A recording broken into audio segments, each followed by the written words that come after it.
Labas. Jūsų pageidavimu analizuojame kompaniją Tesla, tikeris TSLA. Pasižiūrėsime, kaip sekasi šiai hypiniai istorijai, įvertinsime, ar ji dar turi potencialo augti, na ir kartu nuspręsime, ar verta šios kompanijos akcijų dabar įsitraukti į savo investicinį krepšelį. Ir šį kartą analizę pradėsime kiek kitaip. Tesla atveju žaidimo taisyklės yra kitokios, nes įprastai vertindami įmonę, mes analizę pradedame lygindami ją su konkurentais. Na ir dar viena akimi perbėgame per visą industriją, kad susidarytume pilnesnį vaizdą.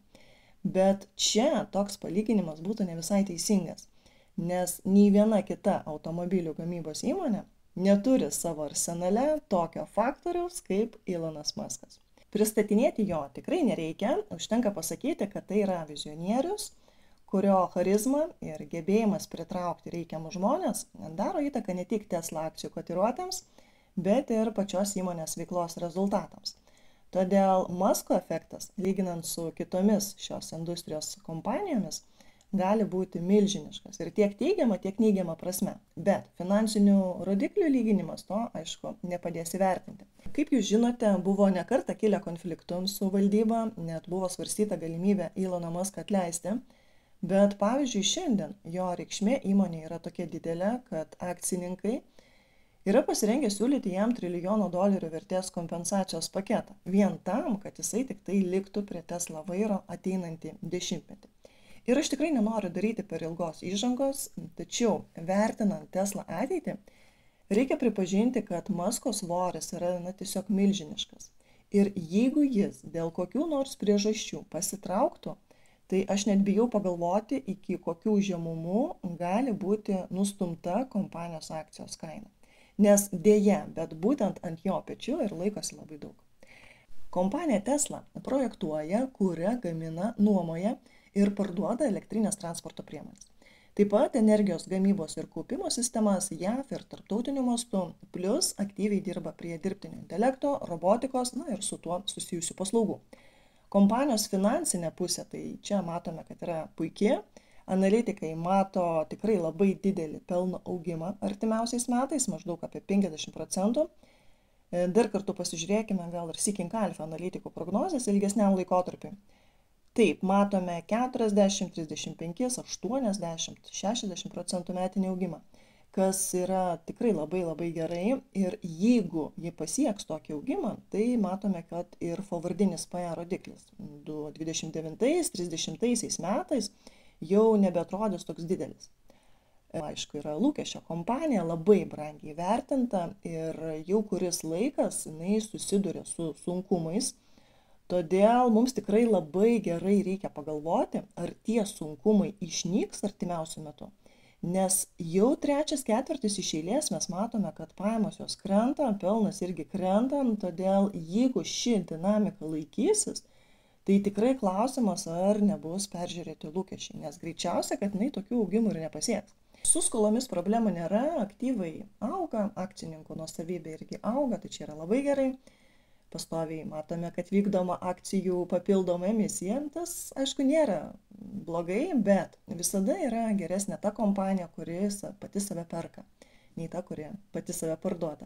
Bet kai yra tokia hypinė istorija, tai kodėl vadovybei irgi nepasinaudojus ir papildomai neužsidirbus iš to. Tai iš finansinės pusės čia yra tikrai visai gera situacija. Aišku, yra vietų, kur reiktų sunerimti. Todėl geriausia dabar panagrinėti paskutinę ketvirčio ataskaitą. Ir čia matome, kad Tesla pajamos yra $22,49 milijardai, tai yra 2% daugiau nei buvo prognozuota, bet kartu tai yra 12% kritimas per metus. Grynasis pelnas $1,39 milijardai, tai yra 23% kritimas per metus. EPS 40 centų atitiko prognozę, bet tai yra minus 23% per metus. Tai kritimas tikrai yra įspūdingas, ar ne? Suprantame, taip, toliau pajamos pagal segmentus. Automobilių pramonė $16,66 milijardai, tai yra minus 16% nuo pernai rezultato. Ir šitas segmentas sudaro 71% pajamų. Paslaugos ir kita $3 milijardai, čia jau yra 17% augimas lyginant su pernai. ir šitas segmentas sudaro 13% pajamų. Energijos gamyba ir kaupimas 2,79 milijardai dolerių, čia yra minus 7% nuo pernai, kas sudaro 12% pajamų. Dabar gamyba pagal modelius. Model 3 modelių pagaminta yra 396 835, tai yra plus 3% lyginant su pernai, kas sudaro 97% visos produkcijos. Kiti modeliai 13 409, tai yra minus 45%, lyginant su pernai rezultatu, ir tai yra 3% visos produkcijos. Kas dar yra čia įdomu, kad pardavimo bendrosios ir administracinės išlaidos CG&A paaugo 7% nuo pernai, moksliniai tyrimai ir plėtra R&D paaugo 49% nuo pernai, kapitalo išlaidos paaugo 5% per metus, veiklos pinigų srautai 2,5 milijardo dolerių ir tai yra minus 30% per metus. Grynieji pinigai ir jų ekvivalentai 36,78 milijardai dolerių, jie yra paaugę 20% per metus, tai čia gerai. Skola 7,22 milijardai dolerių, tai yra 48% augimas per metus. Akcijomis pagrįstas atlygis buvo 635 milijonai, tai yra 45% augimas per metus. Apyvartoje esančių akcijų skaičius padidėjo 1,1% per metus. Kalbant apie šių metų prognozes, tai bendrovė nepateikė artimiausios ateities gairių, tačiau analitikų sutarimas tai buvo toksai, kad 25 metais pajamos sieks 95,24 milijardus dolerių. Tai yra 3% kritimas per metus. Tai kol kas labai didelio pozityvo čia kaip ir nėra, ar ne?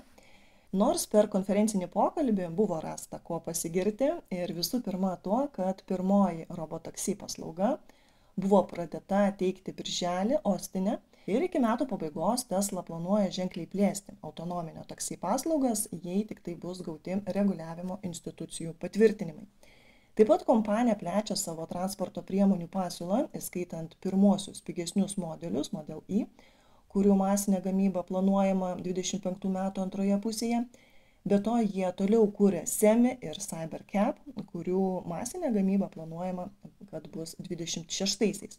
Tai apibendrinant, galima sakyti, kad ataskaita tikrai silpnoka, nes pajamos, kaip minėjau, sumažėjo 12%, daugiausia dėl vidutinės automobilio pardavimo kainos sumažėjimo. Beje, čia reikėtų pažymėti, kad bendrovės rinkos dalis JAV ir Europos rinkose mažėja jau 8 ketvirtį iš eilės. Kinijoje ši dalis mažėjo pastarosius 3 ketvirčius. Ir Elonas Muskas įvardijo autopiloto reguliavimo institucijų patvirtinimo vėlavimą Europoje ir ypač Kinijoje kaip vieną esminių priežasčių, kad pardavimo pajamos mažėja. Bet man atrodo, kad pardavimų mažėjimui įtakos turėjo visai kiti veiksniai. Tai visų pirma, padidėjusi konkurencija, ir sakyčiau, technologinės lyderystės pabaiga. Žinoma, įtakos turėjo ir įstatymų pakeitimai reguliavimo srityje. Jūs pamenate Trumpo vieną gražų didelį įstatymo projektą, taip jis ir vadinasi. Tikrai labai rimtai ir profesionaliai skamba pavadinimas, ar ne? Bet tokia jau čia ta Trumpo fantazija. Tai tame įstatyme buvo nemažai pakeitimų, kurie jau dabar neigiamai veikia Tesla verslą. Ir artimiausiu metu gali veikti dar stipriau. Pirmasis iš tų pakeitimų tai yra $7,500 vertės yra EV kredito panaikinimas, kuris galiojo pirkėjams įsigijantiems elektromobilius JAV. Ir ši paskata nustoja galioti iki šio ketvirčio pabaigos. Be to, naujasis įstatymo projektas pakeitė ir išmetamųjų teršalų standartus, sumažindamas baudą už jų viršijimą iki 0. Toks sprendimas tiesiogiai palies Tesla pajamas, žinoma, nes bendrovė mažiau uždirbs iš vadinamųjų nulinės emisijos kreditų, kurie iki šiol buvo svarbus papildomos pajamų šaltinis. Taip pat didysis įstatymo projektas neigiamai veikia ir energetikos verslą. Visų pirma, gyvenamųjų namų energijos kaupimo verslą, nes vartojimo kreditai anksčiau laiko baigėsi iki šių metų pabaigos.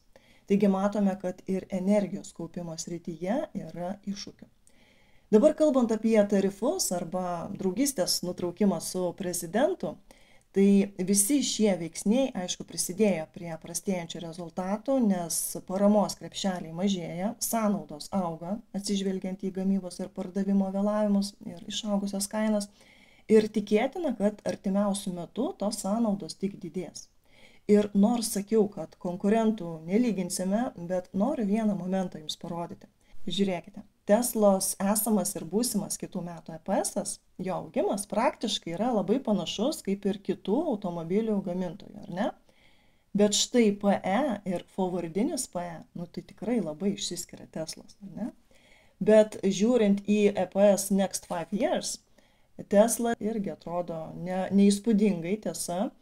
Ir prie tokių vertinimų, kai forwardinis jo PE 140, tikrai klausimas kyla, kadagi įvyks tas vertės perskaičiavimas, nes už tokį verslą mokama yra tikrai per daug. Plius, kai matome, kad verslas silpsta, automobilių pardavimai mažėja, prasidėjo nuosmukis ir energetikos sprendimų versle, kur pajamos irgi sumažėjo palyginti su praėjusiais metais. Ir vienintelis dalykas, kuris išlaiko augimo tempą, buvo paslaugos, kurios augo 17%, kaip sakiau, palyginti su praėjusiais metais. Tačiau jo sudaro tik 13% visų pajamų. Ir kai matome, kad tradicinis bendrovės verslas visiškai neauga, tai forwardinis PE 140 fundamentalių požiūrių atrodo gerokai per daug. Plius turime įvertinti, kad greičiausiai ateinančiais ketvirčiais situacija tik tai blogės. Pelningumas dar labiau mažės. Tai už ką investuotojai dabar tiek moka, tikrai sunku pasakyti. Kitas svarbus momentas. Bendrovė tikrai pralaimi konkurenciją Kinijos analogams, ypač BYD.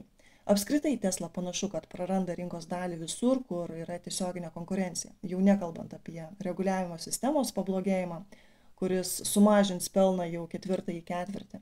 Aišku, Tesla tai yra ne šiaip automobilius gaminanti bendrovė, ir dėl jos vardo, ir dėl vadovo tikrai yra driverių. Jei toliau būti hypinė istorija, mes čia viską suprantame. Ir pagrindinė akcijų pirkėjų mintis yra ta, kad Tesla yra tiesiog prekės ženklo ikona, kur pagrindinis dėmesys krypsta į robotaksi, į humanoidus, kurie turėtų būti kaip pagrindinė būsimo augimo varomoji jėga. Kažkada. Bet ši kryptis dar ilgai išliks nuostolinga. Ir greitai tikrai nepadės bendriems bendrovės finansiniams rezultatams. Aišku, su robotaksi padėtis gali būti geresnė. Tačiau tai priklausys nuo kelionių skaičiaus, bet to Model 3 iš pradžių net nebuvo sukurtas kaip taksi ir neturi reikiamo komforto lygio. O kitas dalykas, kad pavyzdžiui Baidu automobilius gali pasiūlyti gerokai pigiau ir dar gali pasiekti reikiamą kelionių mastą su Uberiu. Todėl Tesla ir toliau reikės labai stipriai vytis. Tiesiog čia reikėtų sąžiningai pasižiūrėti, į ką mes investuojame, nes investicinių požiūrių Tesla vis dar atrodo kaip investicija tiesiog į prekės ženklą ir labai tolimą ateitį, o ne į realų verslą. Ir vadovybė tai supranta, todėl kursto aistras, Maskas irgi tą puikiai supranta, dėl to jisai toks aktyvus socialinėje medijoje, bet ar už tai reikia tiek permokėti, klausimas, į kurį kiekvienas investuotojas turbūt turėtų atsakyti pats savo. Nes jeigu žiūrėti dabartinę situaciją, tai akivaizdu, kad finansinė padėtis įmonėje blogėja ir kotiruotas palaiko tik tai, kad investuotojams pavyksta rasti vis naujų augimo taškų tolimoje Tesla ateityje, kas palaiko, aišku, susidomėjimą pačią kompaniją. Todėl rasti logiką Tesla akcijų judėjime yra gan sunku, bet mes suprantame, kad kol laimi optimistai, tai gali kainuoti kiek tik nori. Nes laukiama trilijoninio pelno čia, tik bėda yra ta, kad labai greitai tie optimistai tampa pesimistais. Todėl Tesla lieka spekuliatyvi priemonė daugumai investuotojų, o vertės investuotojui kol kas galbūt geriau yra palaukti. Tai ką, reziumuojam, kokie yra kompanijos pliusai ir minusai. Pradėkime nuo pliusų ir galimų augimo driverių. Tai visų pirma, reikia pripažinti, kad jos ateities vizija yra labai viliojanti ir kaip ilgalaikė investicija gali būti labai įdomi dėl jos ilgalaikių inovacijų. Dėl naujų verslo sričių, ten ypač Optimus ir panašiai. Taip pat prie pliusų aš dėčiau ir FSD monetizavimą, tai yra jos autopilotas. Žinoma, pats Elonas Maskas yra didžiulis kompanijos pliusas, nes tikrai mažai įmonių gali pasigirti tokiu lyderiu. Na ir dar prie pliusų dėčiau gerą įmonės balansą. Kol kas viskas su tuo yra gerai. Na, o minusai arba rizikos, kurias reikia įsivertinti, tai visų pirma, ypatingai brangus kompanijos vertinimas. Antras svarbus momentas tai yra konkurencijos praradimas elektromobilių rinkoje. Ir akivaizdu, kad kompanija nebeturi konkurencinio pranašumo čia. Taip pat prie minusų dėčiau stiprų augimo sulėtėjimą ir mažėjantį pelningumą, kas ilgainiui gali sudaryti tikrai labai nemažai problemų įmoniai. Ir žinoma, tarifai bei nauji Trumpo įstatymai jai nepadeda. Jie neigiamai veikia įmonės pelną, todėl viską pasvėrus, pamatavus, viską įvertinus, aš skaičiuoju, kad įdomus įėjimo taškas dabar galėtų būti apie $200. Vertinant 3 metų perspektyvą, reali vertė būtų apie $300, na, o žiūrint ilgesniam laikui, tikslas turėtų būti $450 už akciją. Ačiū Jums, kad buvote kartu, prašau nepagailėkite laiko šiam epizodui ir ačiū visiems už komentarus. Iki kitų susitikimų.